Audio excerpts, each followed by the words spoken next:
club you can carry anywhere. We are your hosts and hopefully your new bookish pals. I'm Hannah MacDonald. And I'm Lydia Clare. On today's episode, we will be discussing our July book club pick for the pod, the riveting new novel from Lillian Fishman, Acts of Service. Lillian Fishman is a novelist from New York. She received her MFA from NYU, where she was a Jill Davis Fellow. Acts of Service is her debut novel. But first, Lydia, what are you currently reading? Well, I am currently reading Writers and Lovers by Lily King. I'm very, very sort of anxious about saying anything about it, like an opinion on it yet, because it's literally I'm like a few pages in. Like, I can't. And also, maybe you might want to save it for an upcoming episode. We don't know what that could be. Don't know why. And whilst we're here, can we just apologise for our slight disappearance? Was not intentional. No. But I decided to go on a holiday. Yeah. I mean, selfish. Rude, but okay. Well, we forgive her, don't we, Bookends? I decided to go on a holiday, and between holidays and life getting in the way, we've just not had a chance to record, so here we are. But you will be hearing about Lydia's current read, I am very sure, sooner than usual. We may have... We're not very good at being clandestine, are we? Let's face it. No, we might have 2 episodes going up in the same week. Who Quick knows? Succession. Who knows? My question to you, though, is, yes, you buggered off on holiday, but what kind of reading happened on holiday? What kind of reading happened on Was holiday? it successful? Did you get a lot done? Or were you more soaking up the sun? I would say it was successful, although I was very ambitious and took 5 books and then also bought a book in the airport. Can I just flag up, though, if you don't already know this was brand new information for me. I did not know this either. So you can get new releases that are generally only out in hardback in bookshops. You can buy them in paperback in the airport. I don't know if that's because hardbacks are a ball ache to hold or what, but I managed to get Viola Davis's new novel that's not out in paperback yet, in paperback in the airport. So I'm fuming. Love that for me. I would go on holiday just to do that. Like, just hang around the airport. But I managed to get through Great Circle by Maggie Shipstead. Nice. And obviously it's a bit of a chunk, so I managed to get through that. And I also read Leave the World Behind by Rumaan Alam. Yeah. Managed to read that as well. So I didn't read all the books that I took, but considering I managed to get through 2 and one of them was like a chunky gown. Yeah. I'm glad. Do you have the big book fear? Yes. Do you? You know this. You know that she's asking me this for the benefit of the listeners, but she knows full well I have got big book fear. Terrifies me. You see, I do, but then... No, you've not. No. Your favourite book is The Stand by Stephen King, which is 1,000 pages long. I'm lying. I'm just lying. Is it your favourite book? It's one of your favourites. Yeah. I think them. You don't have to press me very hard for me to say it's my favourite. Yeah. Like... It's got such a big connection to your mum. It does. Hasn't it? It does. So I think that a lot of the time, I think as well, when people do ask you for your favourite book, usually I think a lot of people go to their like emotionally favourite book. Yeah. Like something that immediately springs to mind is usually something they're emotionally connected with. Yeah. Regardless of whether or not it's the greatest book ever written. Mm-hmm. You know, I think it's not an intellectual choice ever, really. I mean, I only read... How many times have I mentioned this on the podcast? I only read Sorrow and Bliss here she goes last year. And usually you would say your favourite book is one that you've read many a time. It might be one that you read at a significant period in your life. It might be a big connection to someone. But for me, Sorrow and Bliss, I was just so emotionally connected to it. Yeah. That it just easily became one of my favourite books ever. Yeah. Like, without a doubt. So... And I don't blame you. So I do not blame you at all. Have we spoken about the fact that we now know the Women's Prize winner? No, we have not. Guys, you will already know this if you're a book lover, but the Women's Prize for Fiction 2022 was... Lydia? Oh, it was awarded to Ruth Ozeki. and the book of form and emptiness. Which is also a big book, isn't it? It's massive, yeah. And that terrifies me. Yeah, it's huge. And I think for me, it was a real surprise that it won, because the concept of it, I mean, I'm not completely au fait with it. I've not read it. I do own a copy, but I've not read it yet. But the concept is very much kind of inanimate objects have voices, and it's sort of otherworldly. And I just didn't see that being the choice. Yeah. You know? But then when you look at the long list, actually that was quite a big running theme through a lot of it. With Alif Shafak, with I know Creatures of Passage has kind of ghosty elements. The Sentence, yeah, again, ghosty. I don't know if we've also said, but Lydia managed... No, we must have said it. Wow. If we've not already said it, Lydia has to tell you. I will say it a million times, but I did go into a charity shop and I did find the US version, which is the most beautiful book ever. I feel like we have already mentioned this, because I feel like we said that you just like collapsed on the floor. I collapsed. But we'll tell you again, just so you're aware of how and ran around. Lydia can be. I think I did say that I would have kicked a small child to grab that book. This is how Lydia is. So when we found out that Pandora Sykes was interested in featuring on the pod, Lydia did fall to the floor in her Waterstones. So I am unashamedly sort of dramatic in my actions. You just made up a word. Did I? Unashamedly. Unashamed. Oh, I can't speak. We can edit this out. Lydia is the most eloquent, articulate person on the planet, so I'm just really enjoying the fact that she just slipped up and said a wrong word, when usually it's me being like, how do I speak the English language, because I've suddenly forgot. Can we move on? So she's not too far into Writers and Lovers. No, I'm not, but I have heard great things. Yes, I know loved it. You loved it. I did. And I've seen a lot of like hype on like Bookstagram of a lot of people sort of picking it up and saying like it was really, really good. So I am excited to get into it. I feel like it'll be a really like juicy book. So yeah, I can't wait to see what you think. What are you currently reading, Hannah? I am currently reading The Love Affairs of Nathaniel P by Adele Waldman, is it? And this is going to be featured on an upcoming episode as well. I'm not loving it. No, I'm not loving it. But I think because the male protagonist is just so bloody insufferable, is a dick, that I just don't vibe with him at all. Now, if it's an unlikable female protagonist, I can enjoy it.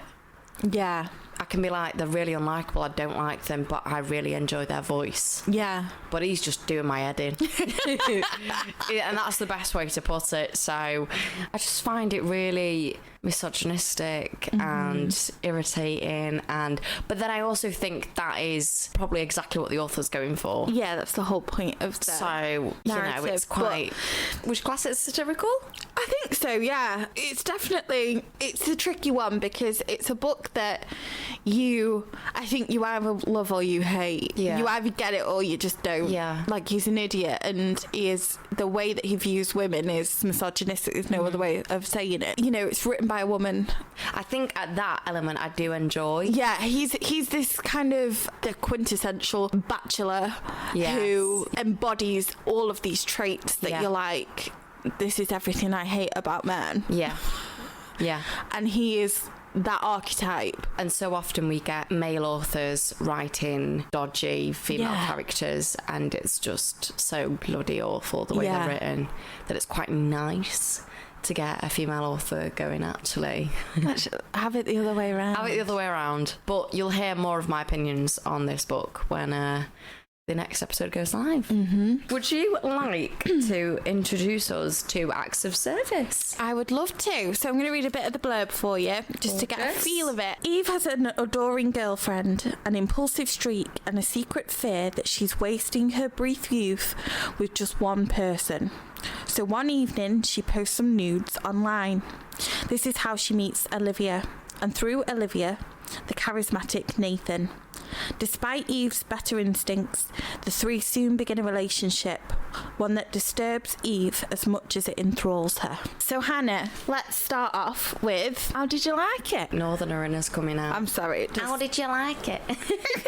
Tell me. So I really enjoyed this. I think it's a really great debut. I love books that explore sex and sexuality and relationships, and I think this is such a bold and daring novel. Yeah. And kind of so thought-provoking in the things that it explores, you know, like female sexuality, kind of craving male validation, desire and lust, and kind of morality around lust and desire. I think it's such interesting topics and such a great one for us to kind of chat about on the pod. I think as soon as you see like queer woman in her 20s living in New York, you're kind of like sold. Yeah. Just the premise of it, yeah. And it's got that kind of, I think if you like books that have kind of a protagonist with like chaotic female energy, this is definitely for you. Yeah. It's like a really great kind of trend we're seeing in contemporary fic with chaotic female protagonists. Yeah. And I'm here for it. Oh, absolutely. You know, there's a lot of introspective moments in the novel. There's a lot of kind of questionable things that the protagonist does. And it's also like, it's one of them reads that you kind of can't put it down. Yeah. Yeah. Like I flew through it. Yeah. And it's not that long. It's just over 200 pages, I think. 214, I think it is. Yeah, 214 pages. Really fast read. And you kind of want to inhale it in one go because so much happens and there's so many plot twists that really throw you and are unexpected. And there is a reveal about Nathan that literally my jaw was like hanging off. Yeah. I was like, oh my God. Yeah. So yeah, I really enjoyed it. What about you, Lid? I'm the same. I really, really enjoyed it. I particularly loved how quickly it got me into it. Yeah. Because I find if the first few chapters don't get me, I already find it a slog. I'm like, I'm not connecting with it. I'm not vibing with it. I mean, I don't DNF books, but it makes me struggle. Whereas with this, I raced through the first half, definitely, because I was like, I need to know what's happening. It's immediate. The storyline is immediate, and I loved that. I loved how fast it felt, and I think it tackled some real kind of groundbreaking stuff, like things that I haven't read before, particularly regarding sex and femininity that I've not seen before. No. And I enjoyed that, and I thought it was a great way of exploring the female relationship with sex and how that changes in different dynamics and with different people involved. And I thought at first it was going to be a queer novel. Yeah. And it turns into some kind of like amalgamation of things that I thought was really interesting. So yeah, I did really enjoy it. Absolutely. So I think what you were saying there about it being an amalgamation of things. So obviously our protagonist is Eve, and Eve is in a relationship with Romy. Yeah, Romy. And Romy is her adoring girlfriend who you're kind of... It's such a strange novel in the way that it makes you question your own morals. Yeah. Because I really resented Eve in the beginning. Yeah. Because I was like, how can you do this to Romy? Like, she loves you so much. And I think that Eve's descriptions, because it's everything's from Eve's perspective, her perspective of Romy is that she's this kind of angelic, can do no wrong, wonderful partner who goes out and gets coffee without asking, who does her laundry, who puts up with so much and doesn't care, will take her around, you know, will drive her around, will pick her up, you know, all of these things she does selflessly. And because she's made to be this almost perfect person, does make you think, why are you doing this to her? Like, it immediately puts you on Romy's side. Yeah, but then I found that I had begun to root for Eve's relationship with Nathan and Olivia. Yeah. And although I've just been waxing lyrical about the book and saying how much I enjoyed it, one thing it didn't quite give me is I found Olivia to be such an interesting character. Yeah. A really interesting character. And her kind of, I can't think of any other word to describe it, but her kind of submissiveness with Nathan. And I know submissive can be a really kind of negative term. Yeah. But she seemed to enjoy and take great pleasure in being a submissive. Yeah, it was consensual submissiveness. Yeah. Almost, I think. But I found that so fascinating. And Olivia started off being a character that I thought I knew and then became something different. Now, if you don't want any spoilers, maybe skip. Oh, they know we spoil I am probably going to give a couple of spoilers. I'm going to try not to reveal too much. Yeah, because there are some great moments. Yeah, so we're not going to do any major spoilers, but there are things that we're probably going to talk about that might kind of reveal character changes and things like that. So with Olivia, I felt like Olivia had this kind of submissiveness towards Nathan, and like you said, it's consensual. But then there's Eve is observing their relationship and is kind of unsure whether it's a toxic dynamic, whether it's, you know, a toxic power dynamic at play, or whether it is genuinely consensual, and whether Olivia is actually, you know, happy for Nathan to be having sexual relations with Eve at the same time as with her. And Olivia often removes herself from this three-way dynamic and takes herself off to the bedroom. And there's just quite an odd dynamic, and I wanted to see more from Olivia. I felt like there's a lot between Nathan and Eve. And you see a lot between Nathan and Olivia, but not necessarily enough from Olivia. Olivia was quite reluctant to enter the sexual relationship with Eve.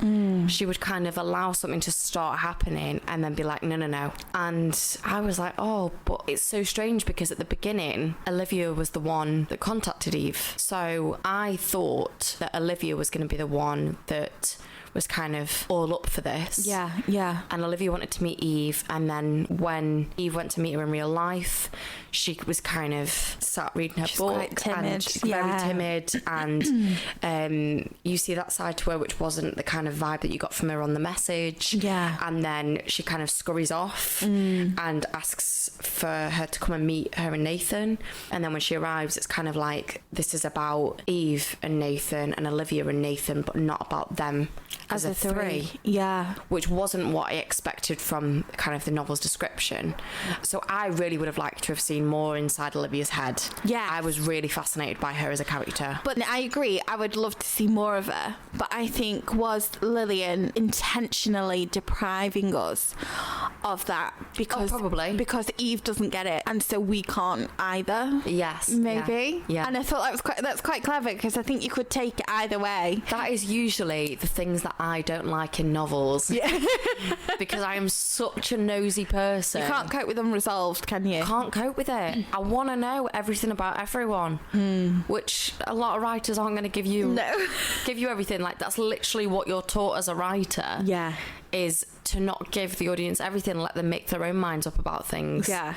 But I'm hungry for knowledge. I'm like, give it to me. Let me know what's going on. So, you know, maybe I'll just make things up for myself, because I want to know what's going on in Olivia's head. You have to write a little character breakdown for her. I'm gonna have to make up my own mind about this situation. But what did you think about Olivia's character? I found her quite frustrating, because I understood that she wanted the relationship to be hers alone. I felt like she did. But then she quite enjoyed having to share him in ways. I don't know if she did. I felt like there was quite a possessiveness about her, but in quite a... She came across as like a small child, you know, taking themselves off and kind of, you know, not wanting to share their toys. You know, offering their toys up, but then being upset that they had to share in the first place. And I think that's what I found so fascinating about her, because her personality was such a contradiction. I think she was a fascinating character. I think I was mostly intrigued by her more more than anyone else in the book. I think Olivia was the character I needed to know more about. I wanted to learn all about her. Mm-hmm. The things like she kept her work so private. Yeah. She wouldn't talk about work. She wouldn't talk about her painting. She wouldn't talk about anything other than what pertained to Nathan. And I thought that kind of just intrigued me so much. Yeah. And I was kind of like, I wanted more, but then again, if I was given more, would it have spoilt it? I don't know. It's a tricky one. It is. So you're just saying about how she wouldn't kind of give away much information on her professional life. Yeah. So obviously there's quite a journey in things that are gradually revealed about their professional lives. Yeah.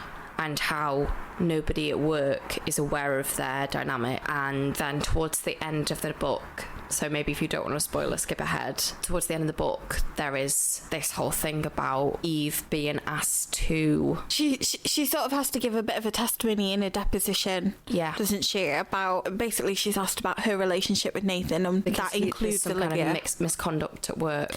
Yeah. On Nathan's part. Yeah, so alleged misconduct from Nathan with I think it's an interviewee, isn't it, for a job role. And so she has to kind of, I mean, I couldn't think of anything more mortifying, but having to sit there and say what her relationship is, what the dynamic of the relationship is, and that includes Olivia too. I thought that was a very interesting way to give us an outsider's perspective on what was happening. Again, you know what I'm going to say? Yeah. I wanted to find out more about that situation. I really did. I was like, no. Yeah. Don't give me that ending. Like, let me know what's happening. Yeah. I really wanted to know what was going on with that. Mm-hmm. I would actually...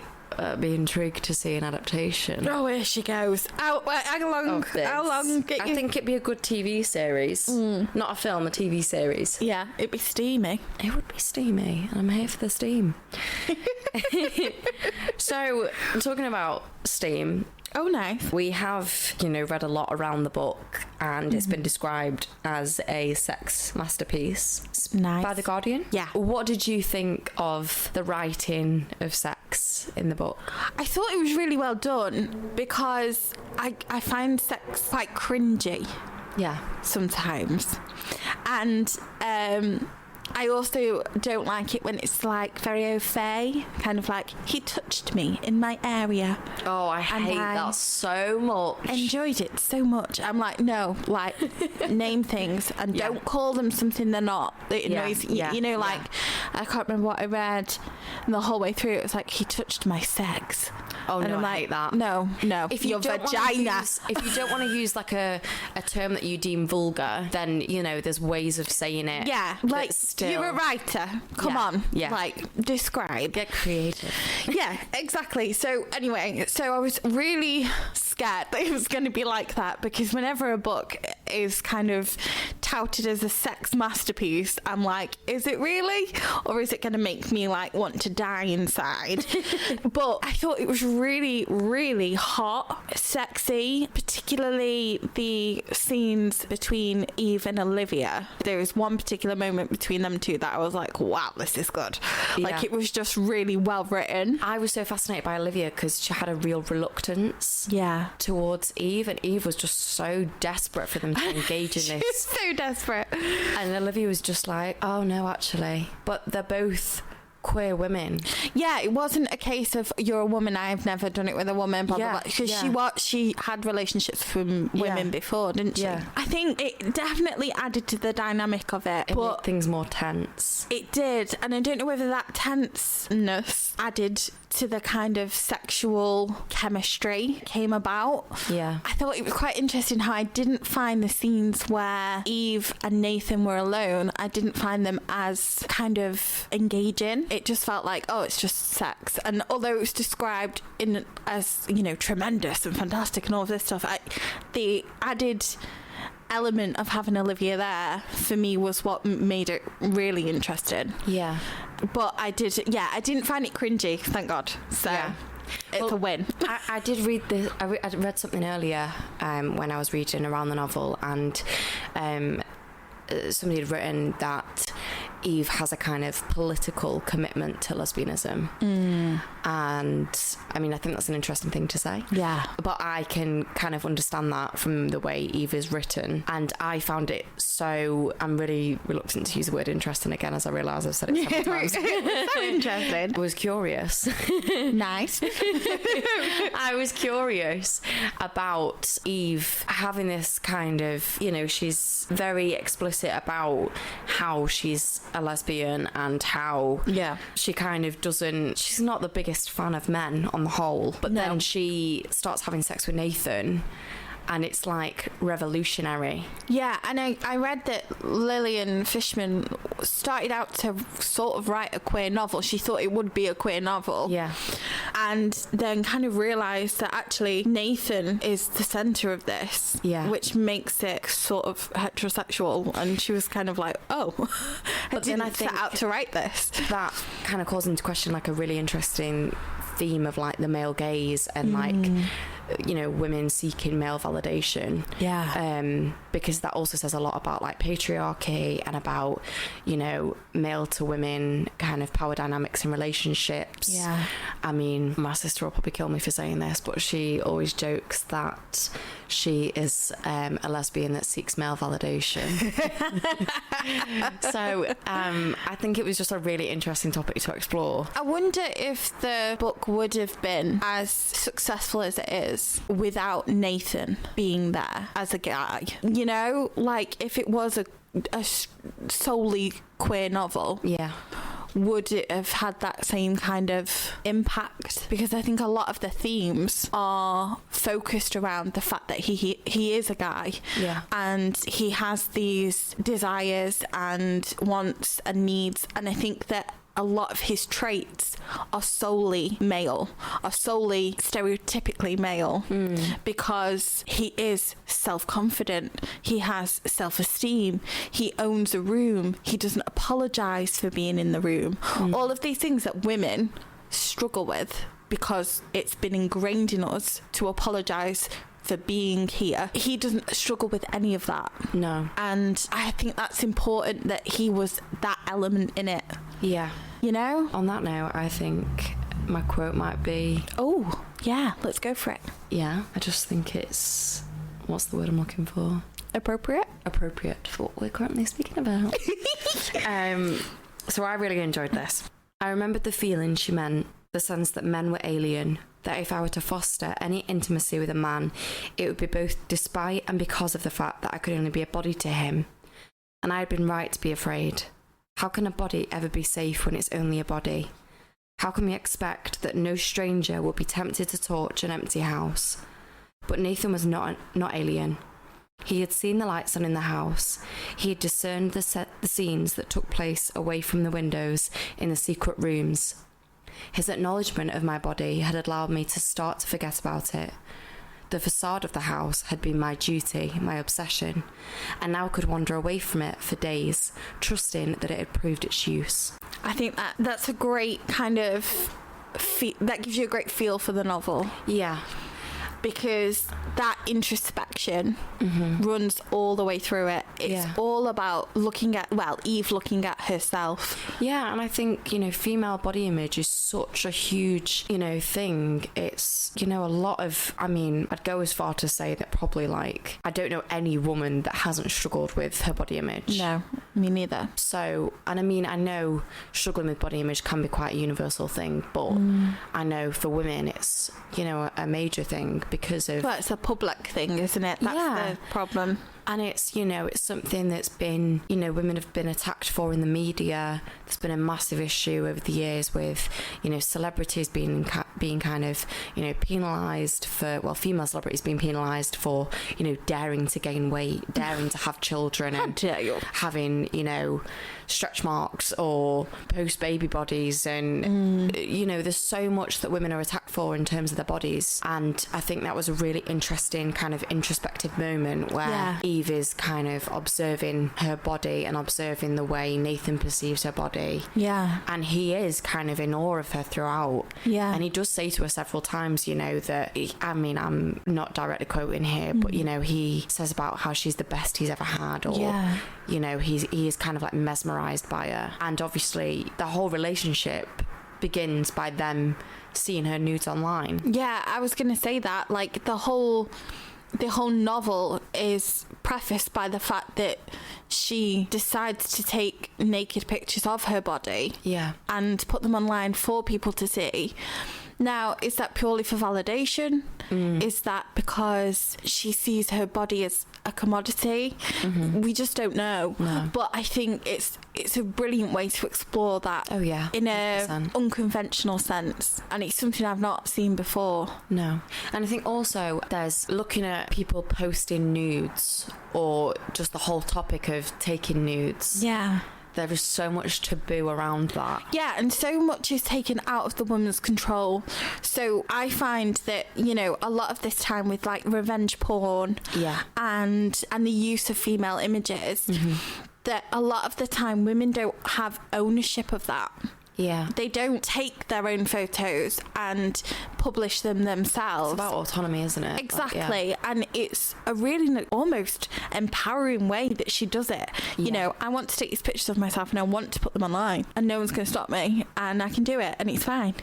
And it's sort of like, oh, okay, I didn't know that was an option. I didn't think that a character would do that. So there's so much shame around it. I was just curious her decision to do that, because she's in this kind of loving relationship and is in her girlfriend's bathroom when she posts these nudes online. I think there's a lot of self-sabotage at work as well. Oh, yeah. I think, like, she wants to pull that ripcord and be like, doesn't matter. Yeah. And where is this boredom coming from? Is it that she's in a settled relationship? And, you know, I'm always curious where self-sabotage comes from. Yeah. You know, what has kind of gone on in her life that, you know, what happens in somebody's life to cause them to make these choices. Yeah, yeah. And I think you made a really interesting comment earlier. You were saying that obviously there is a lot about her dad in the novel. But do you want to say what you noticed? Yeah, so I noticed a distinct lack of her mother. She's, I mean, to my knowledge, my best knowledge, there was no mention of her whatsoever. I don't remember any. No, or her existence. Even in conversations with her father, there didn't seem to be any kind of maternal role model there for her. I wondered what kind of impact that had on her as a character, because first of all, why was she not mentioned? She obviously does have a mother. And also, how did that impact her in terms of her decision making, in terms of the way she looked at herself, the way she viewed herself? Because so much of what we learn to be as women is from our mothers, I feel. And to not have her in the picture, that was a kind of quite a brave choice as well. And I would have liked to have known a bit about her. Her mother? Yeah. Yeah, me too. Just who she was. Me too. What happened? Her dad was fucking awful. It was terrible. It was I mean, like, literally terrible. Just with every breath, every syllable he spoke was some kind of slight. You think about her self-esteem, what is that doing? But I had a question for you, Hannah. Oh. So the book is split into two parts. The first part is called Attention, and the second part is called Interrogation. Did you, like, what do you feel about it being split into two parts? Did it work for you? Did it feel like two different halves? It didn't feel like two different halves. It felt like, you know, it was following on from each other. But I think, like, I'm interested in the choice for those words. Like, attention could be many things. It could be the seeking of attention. Yeah. Hence the photos. Yeah, they're wanting attention from Nathan or from Olivia or from Romy. Yeah. From her father. Or even paying attention to herself. Yes. And paying attention to her own needs for the first time, you know. And then interrogation is is that interrogation of the self, is that interrogation of sexuality, of Olivia, because she gets interrogated like no one else. Interrogation in a literal sense. Yeah, I'm curious about those choices of words. Yeah. And I think they, you know, whatever the choices were, I just want to apologise for the fact that I live on a main road and there have been non-stop sirens this evening. They like a bit this of is the background. latest that we've ever recorded. It is. It's a night time. It's a Friday night, and it's just, I live on a main road, so there's just constant sirens. It's all kicking off. They must know that we're recording. You're like, you know what? How can we ruin the podcast? Yeah, I've completely lost my train of thought. I'm sorry, listeners. The sirens threw me. Listen, it happens. But basically, like I said, I was interested in the choice for those words, but whatever the choices might be, I think those were great words to be used because, you know, so much is explored in the book linked to those words. Yeah, yeah. And I could just be totally misunderstanding the point of it being two halves. I mean, what did you think about it being in two parts? I think that it allowed you to take a breath because the first half is so fast-paced and he's so kind of like, now we're in a new element. Yeah. And now we're doing something new, and now she's meeting these guys, and now she's doing this, and it kind of evolves that way. Yeah. I think you have to stop at some point, and it then becomes the norm. Yeah. You know, and her new reality. And I think we had to see things, you know, because they're all together for what I think it's like a year and a half, isn't it? And I do think you needed that break in the narrative to be like, okay, and now this. So fascinated by the fact that they had this ongoing relationship for such a long period of time. Yeah. But actually there were so many breaks where, like, you know, they didn't see each other for a good few weeks at a time, or the months that was missed. Yeah, I think like she sees Nathan 5 times over the whole winter. Yeah. And, you know, that's like less than once a month. Yeah, and I think, you know, her relationship with Romy was more intense. And their relationship is intense in its own right. Yeah. But there were bigger gaps and bigger breaks, but it was like they just kind of, once they were back together, they fell back into it. Yeah. So obviously we've been speaking about sex and sexuality and female sexuality. So like I said before, it's been described as a sex masterpiece.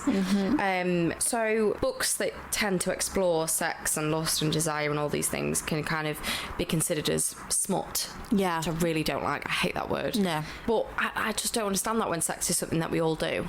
Yeah. To me as well, there's a lot of snobbishness around sex in books, and I call it like the E.L. James like factor. So, you know, when that hit the market, now I will state that I'm not a fan of the books, but the fact that 50 Shades of Grey hit the market and was consumed like no other paperback novel at the time. I mean, like, it was in every woman's hand. Everywhere you went, on beaches, every single sun lounger had it on. You know, it was vast. It was... I'm not gonna lie, I was one of them. I read it myself. But the thing is, that was commercially acceptable because people started reading it, and it Which fascinates me because, you know, even the film was like groundbreaking, like such a major film, and to have that on screens, like in cinemas, and like, that is groundbreaking. Yeah, but now you talk about 50 Shades of Grey, especially in literary circles, and it's very much a kind of like snobbish reaction to like, oh, that's not very good, you know?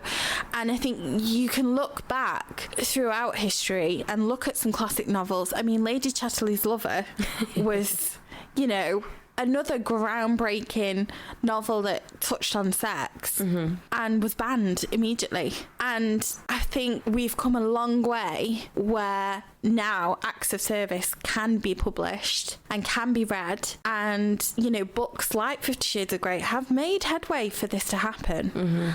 I'm not saying that E.L. James has become the, you know, a literary hero, but I do think that you have to take away the snobbishness and the prudishness around these types of novels. They are just as valid as a violent novel, as a romantic novel, as a comedic novel. It's an element of life. And I think sex is, you know, linked to so much about ourselves. Everything. I mean, we're animals, let's face it. We're animals, and human instinct, one of our main instincts is to have sex. And the fact that there's so much taboo around it and there is so little fiction that explores it well, I'm so grateful that we have books like this to read, regardless of your opinion of it. You might hate the book, but at least you've read it. At least you know that kind of stuff is out there, and to be accessed. And it might teach you a bit about yourself, or teach you about consent, or teach you about relationships. You know, not everything is about the nitty-gritty of sex. But then also it's quite nice. Yeah, and I think so interesting that you just mentioned consent, because I really loved the observations of consent in the novel. Yeah. Because there was so much that happened with Nathan in what he was doing sexually to both Olivia and to Eve. And, you know, we were talking before about how Olivia was submissive, but it was a consensual submissiveness. And you know, there's a lot of conversations between Eve and Nathan where Eve would be like, you know, fuck you to Nathan, and Nathan would be saying like, hang on, like, I was doing to you exactly what you wanted. I read that's what you wanted. And I just thought that was really kind of thought-provoking, and we don't see it that often. And then the kind of ambiguity of the consent at the end. Yes. Not to give too much away, but that kind of coming full circle and being like, how much of Olivia's experience do we think was consensual? Because can you give your consent but not be in full, have the capacity to give it when you aren't in full knowledge of all the facts? Do you think that Nathan was manipulative? This is a hard one. Yeah. Because to me, he was. But I don't think any of his acts were particularly dangerous in any way. I think that the women in the novel always had the choice to not be there. I don't think they were manipulated to be there, particularly Eve. But I do think there's an issue with Olivia. She works for him. She loves him. There is a hold over her that he knows he has. And I did find that difficult. And I think Eve finds that difficult. And that's why she broaches the subject a lot of, you work together. You remember you guys work together. And I think she is concerned, like, what will happen if this goes tits up? Which is so interesting that there's no mention, unless we've got really poor memories, the both of us, which isn't unthinkable. It's possible. The lack of mention of Eve's mum. Yeah. But she had quite a motherly, maybe not motherly, like a maternal kind of care for Olivia. I think it's that natural instinct that a lot of women have, which is to be concerned about other women. Like, I can be sat at a bus station and there's a woman walking on her own. I will make sure she walks across the road safely to her destination. If there's a guy around, I just will. Like, it is my... So the whole text me when you get home. Yeah, text me when you get home safe. You know, I would never let my friend walk home in the night on her own. I would always walk with it. These kind of instincts that are ingrained in women to kind of be like a mother hen to her girlfriends, I think were definitely at play with Eve and her relationship with Olivia. Because as much as I think she desired her, she did desire her, but I think she also worried about her a lot more than she probably let on. So just speaking about her relationship with Olivia, what did you think about Eve's relationships with other women? You know, there's her relationship with her housemate and best friend Fatima. There's her relationship with her girlfriend Romy. Yeah. What do you think? Because her relationship with Nathan is so different. Yeah. You know, what do you think that is? I think she ruled the roost, and I think she does in most of her relationships. I think she's quite controlling.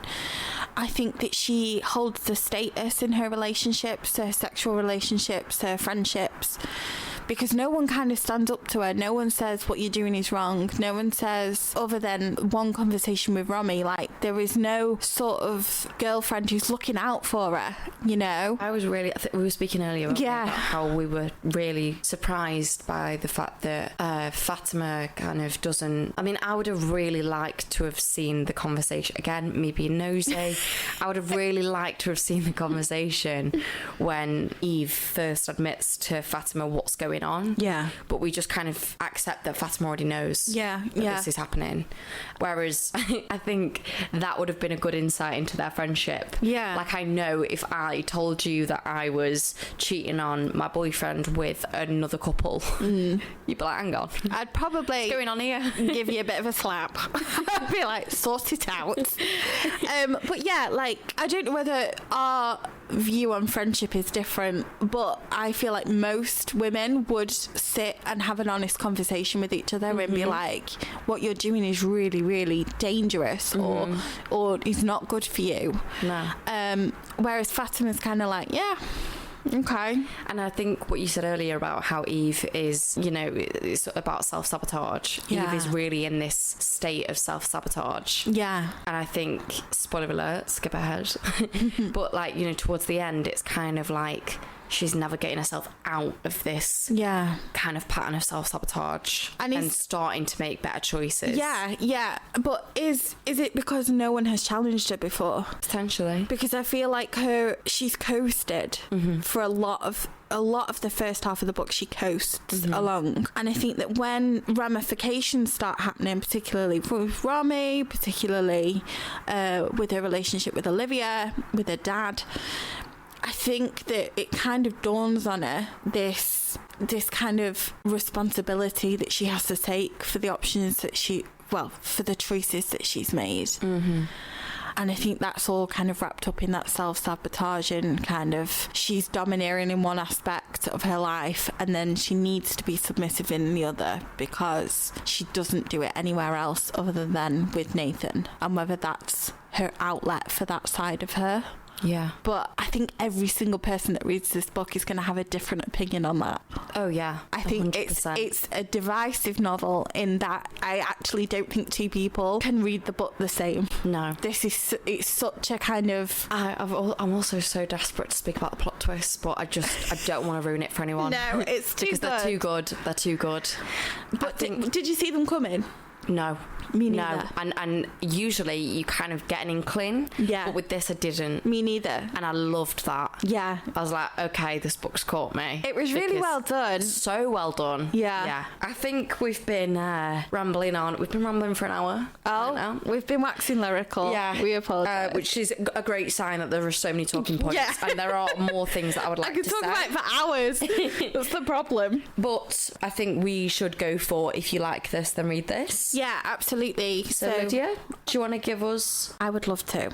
So I think that when I was reading this, it brought to mind a novel that I read as part of the book club that we used to do. It's a sort of a coming of age novel, would you say?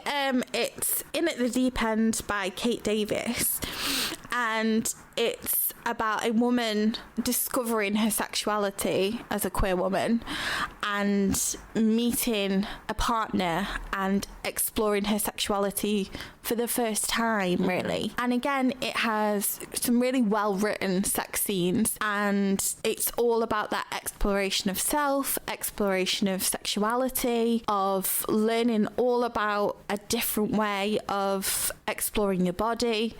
And yeah, I would definitely recommend it as if you like this, because it's of a similar ilk, but probably I'd say quite a bit lighter in its tone. It's a good beach And at the read. deep end. Yeah, I think it's lighter than this. Do you think? Yeah, but you know what I'm like for darkness.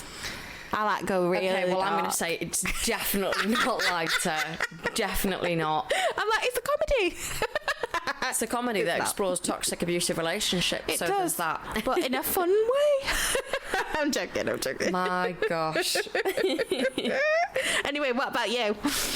So I'm going to recommend Insatiable by Daisy Buchanan. Nice. And I read this directly before I read Acts of Service. So I don't know if I am just making that comparison because I read them back to back. Yeah.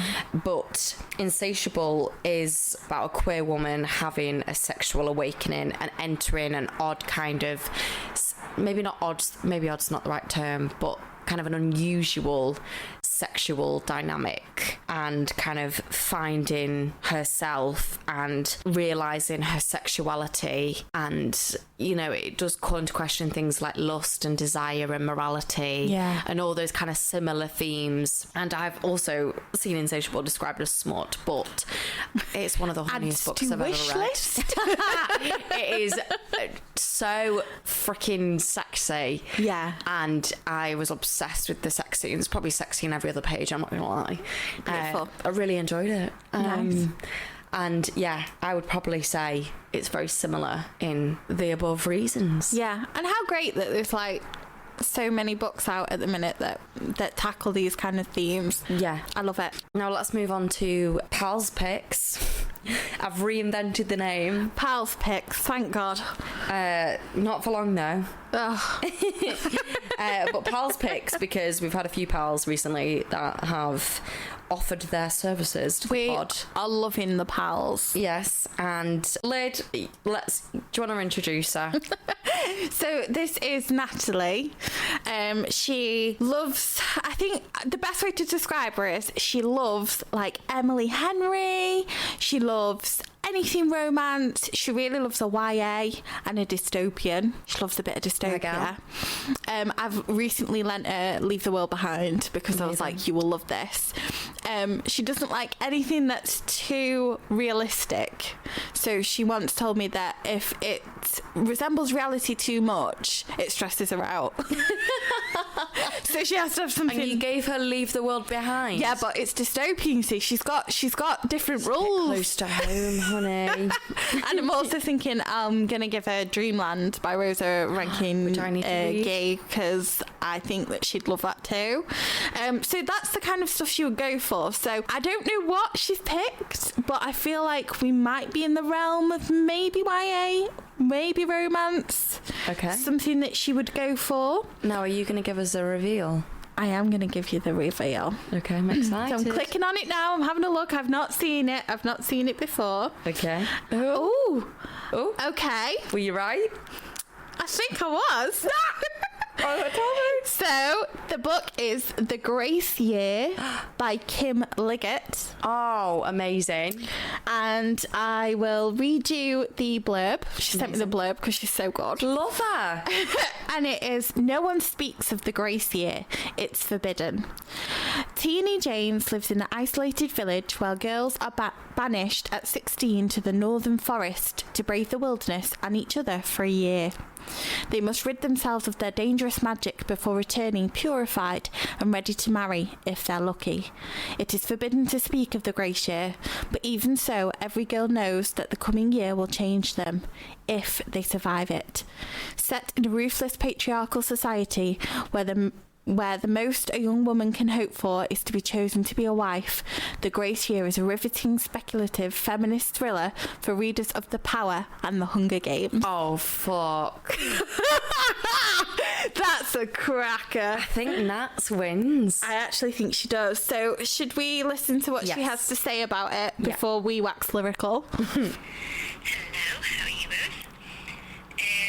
Okay, so the book that I have chosen is called The Grace Year by Kim Liggett, or Liggett, I'm not too sure. I read this one a while ago, a few years ago, and so as Lydia will know, my ability to recount the story in a straightforward manner is not great at the best of times, but I will try.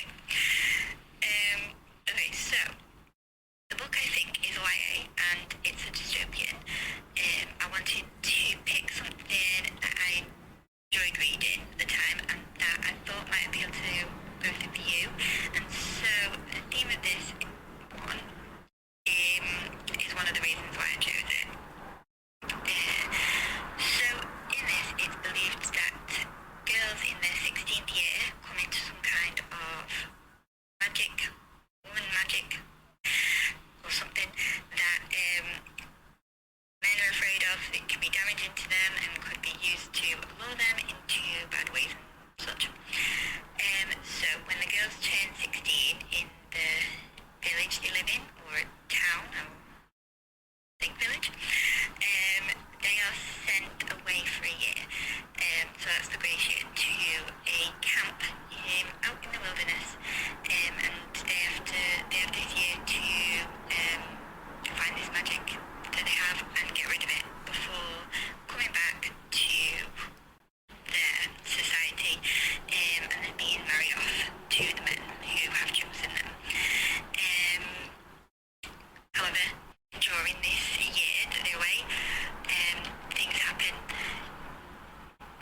I just say Nats is the most introverted person in the world, and the fact that she's been able to do that, I just applaud her, because I'm sure she wanted to die inside the whole time she was speaking.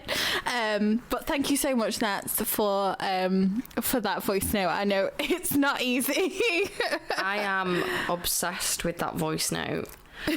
I love the explanation. I love the choice. I love the choice. I mean, I got it spot on with the YA dystopian, I'm just saying. But yeah, no, and I mean, if you've seen the cover is gorgeous, guys. It is. Like, please Google it right now. Very. Because it's so nice. But yeah, just the fact that as well it's for readers of the Power, I'm like, that's me. That's a bit of you.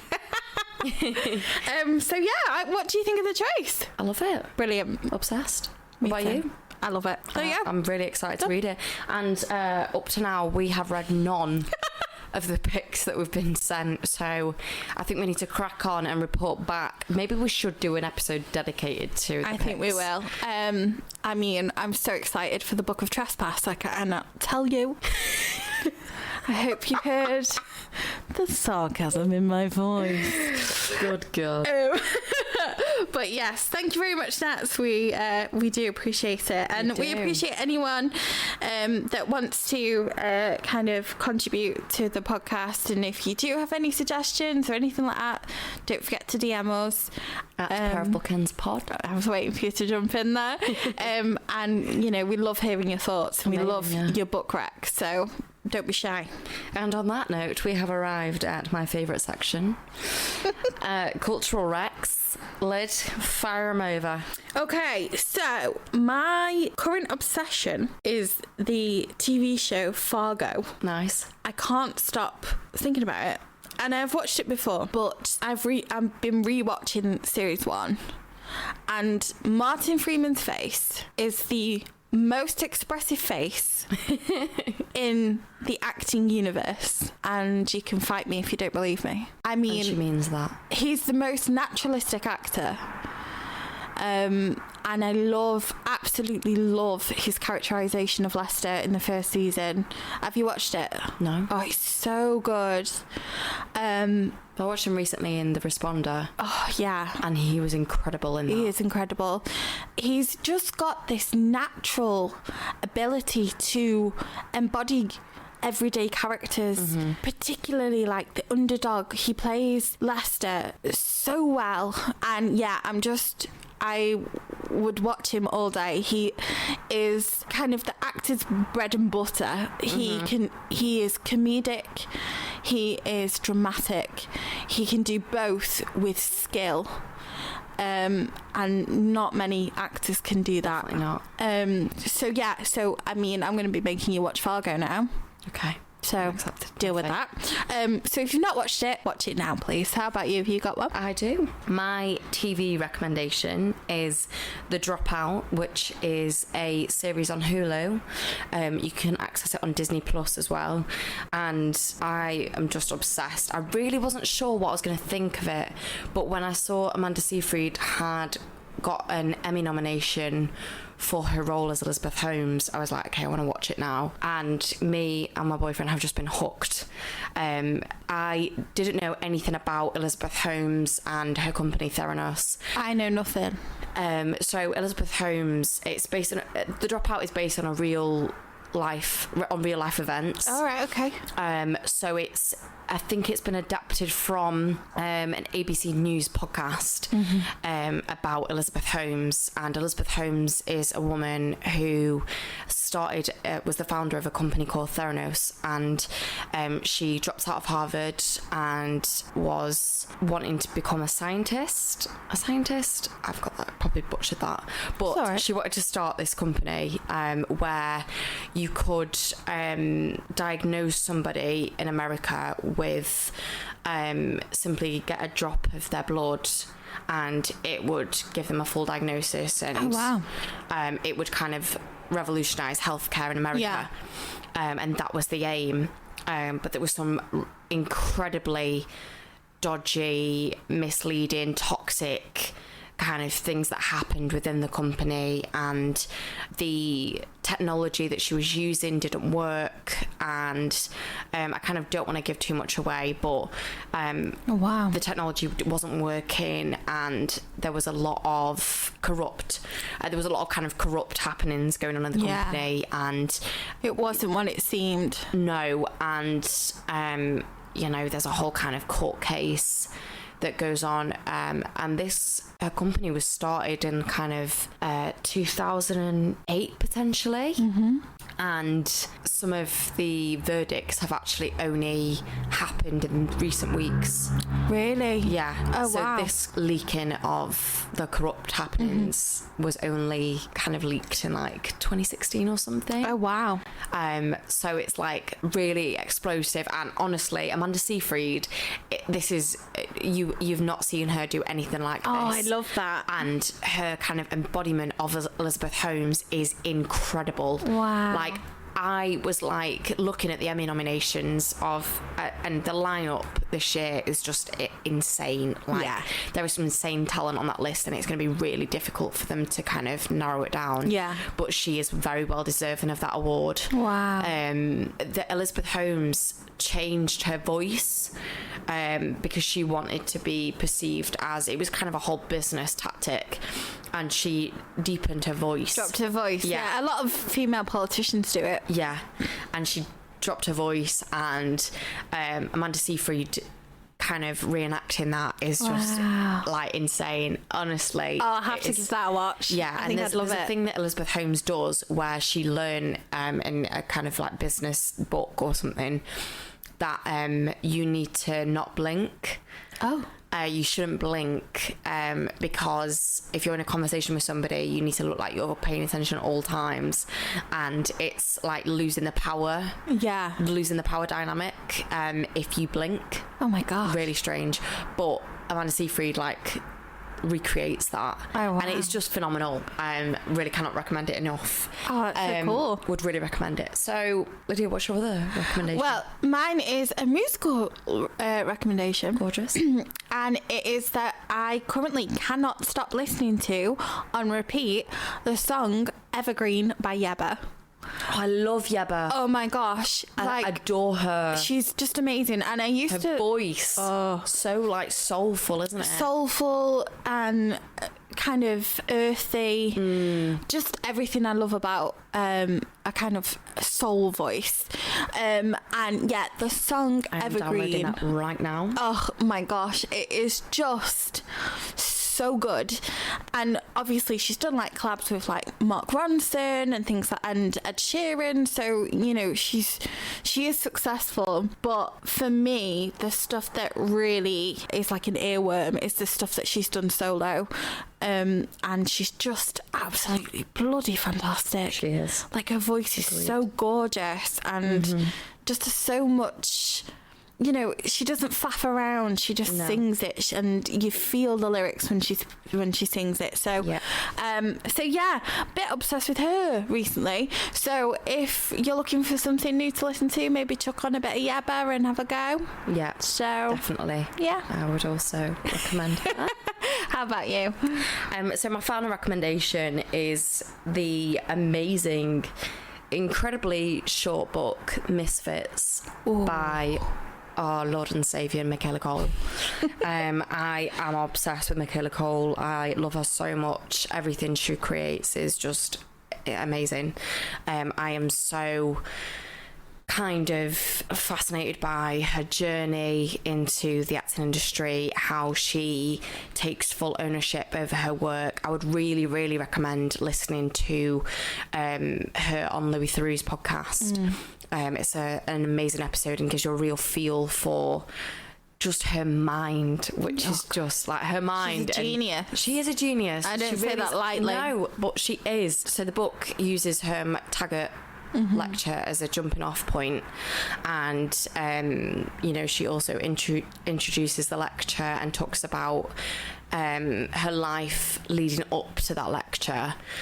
Giving that lecture is a huge kind of achievement for someone, and how she felt after she'd given that lecture. Yeah. And it was just such a great look into the acting industry, the TV industry, how these doors are kind of closed off to, you know, working class people and lower class people, and how, you know, yes, there might be opportunities for people from those backgrounds, but there's no support for them once they enter the industry. Yeah. And that's where they fall short, because they kind of don't know what to do with themselves once they find themselves in there. Yeah. And there's certain things that they're not aware of, and it leaves them on the back foot all the time. And I thought that was such a, you know, as a working class creative myself, I really felt moved by her exploration of that and what it feels like as a person from those backgrounds entering the industry. And I mean, also, you know, there are many more barriers that Michaela Coel will face as a black woman. Yeah. And, you know, there are other... I think there are other dynamics at play for her as well, aren't 100%. they? Because there are other dynamics at play, and there are other barriers that she's going to face that I, as a white woman, will not kind of understand. But from the perspective of a working class person trying to enter these industries, I really felt moved by her kind of talking about that, because it was so spot on. And you know, there's a moment in it where she talks about the fact that she stepped on her own set for chewing gum that was created by Channel 4, and found 3 black actors confined to one trailer, and the white actress on set having her own trailer. You're joking. And she says that she goes into the producer's office giving a full, her words, she gives a full-blown Cat Slater. Like, what is going on here? How dare you do this? And the producer jumps straight to, you know, I'm not a racist. And she goes, I know you're not a racist, which is why I'm so confused why you've done this. Yeah. And then there's this kind of whole awkward kind of period on set where nobody kind of speaks for a couple of hours, and then, you know, somebody above this producer comes to her and says, right, what needs to happen now? And she goes, you need to get them their own trailer, and you need to sort this mess out now, and somebody needs to go and apologise to them. Yeah. And Michaela Coel herself goes to apologise to the white actor and says, I'm sorry you've been put in this position where you look like the bad person here, but you're not. But this whole dynamic is completely wrong. Yeah. And then she goes to the black actors and says, you know, why have you allowed this to happen? Why have you let somebody do this to you? And they go, I'm worried that we'd be kicked out of a job. Yeah. And, you know, there's more at stake. There is more at stake, and there is the whole, you know, factor that, you know, they are black people who are kind of not wanting to cause a fuss, because, you know, there is the whole negative stereotype that, you know, black people are definitely around black men. It's the predisposition to be angry, isn't it? That's the so they don't want to do that. But then at the same time, there is that whole thing where you're a young actor coming into the industry and you don't have many credits to your name. Yeah. You kind of pussyfoot around things because you're so afraid that you make one wrong move and the whole game's over for you. Yeah. And, you know, I really admire Michaela Coel for kind of being so unafraid in her interrogation of that in the industry. And calling it out when she sees it. Absolutely. And it's a great example of kind of like, you know what? You need to stand up. Yeah. And I think it sounds fascinating. It's such a good book, and it's so short. I literally read it in 45 minutes. I love that. And I think it's probably like just under 150 pages. Oh, nice. But I flew through it. I loved it so much. I adore everything that she does and creates. And also, if you've not watched Chewing Gum or I May Destroy You, go and watch it. I May Destroy You is on BBC iPlayer. Chewing Gum is now available on Netflix, but it's a Channel 4 drama, so it might also still be available on there. But please, if you're new to Michaela Coel, go and consume her work, because she is phenomenal, and I'm so excited to see what she produces next. Incredible writer, amazing actor. Go and support her work. Absolutely. An hour and a half of our time. Oh. I think that's all we've got time for today. We are going to go and eat our dinner now. But Acts of Service is published by Europa Editions, and thank you so much to Europa Editions for our gifted copies. It is available in all great bookstores. Yeah, it is. We will leave links below in the show notes, and we will also leave links to all the recommendations that we've As always, they will be listed. Yeah. So thank you so much for listening. Thank you very much, guys. Bye-bye. Bye.